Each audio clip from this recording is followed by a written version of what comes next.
Hello everyone, আসসালামু আলাইকুম। আজকে সকাল সকাল ঘুম থেকে উঠেই দেখো আমি বেডটা পরিষ্কার করে নিলাম। বেডটা তোমাদের কেমন লাগছে কমেন্টে জানাবে। এটা আমার বর শিলিগুড়ি থেকে নিয়ে এসেছে। আর শীতের মধ্যে এই বেডশিটটা পাততে না খুব ভালো লাগে, আর শীতও লাগে না। আর বেডশিটটা দেখো আমি পাতার পর ঘরটায় আলাদা এক সৌন্দর্য লাগছে। আর তারপরে দেখো আমি ঘর ঝাঁট দিয়ে পরিষ্কার করব, আর তার আগে চলে আসলো গুড্ডু। গুড্ডু কোথায় ছিল বলতে পারছি না, ও সকালেই চলে এসেছে, এসে ম্যাঁ ম্যাঁ করছে। আর দেখো আমার রান্নাঘরে ঢুকবে, কারণ ওর খিদে পেয়েছে, ও খাবে। আর খাওয়ার আগে আমি বলছি থাম, আমি ঘরটা আগে পরিষ্কার করে নিই, তারপরে তোকে খেতে দিচ্ছি।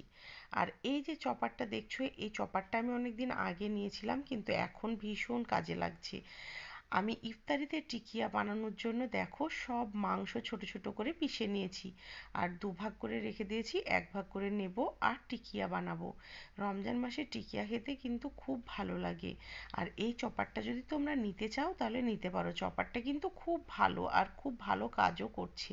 আর তারপরে দেখো মাছ নিয়ে এসেছিল, চিংড়ি মাছগুলো আমি সব বেছে, মানে লবণ হলুদ মাখিয়ে ভেজে রেখে দেবো। আর তারপরে আমি চলে গেলাম নার্সারিতে। নার্সারিতে অনেকগুলো গাছ এসেছে, আর এটা আগেরই গাছ। দেখো গাছটা অত ঝাঁকড়া না, কিন্তু ফুল দুটো দিয়েছে কিন্তু দারুণ। দেখো তো কত সুন্দর ফুলগুলো, একদম চকচক করছে। আর আমার ভীষণ ঠান্ডা লেগেছে, গলায় কথাই বের হচ্ছে না। আর তারপরে দেখো সব লাস্টে আমি বড়া ভেজে নিচ্ছি বক ফুলের। বক ফুলের বড়া এখন খেতে খুব ভালো লাগে। আর কি বলতো, আমাদের গাছে এখনো বক ফুল ধরছে, আর সেই কারণে আমরা নার্সারি গিয়েছিলাম আর কটা বক ফুলও তুলে নিয়ে চলে আসলাম।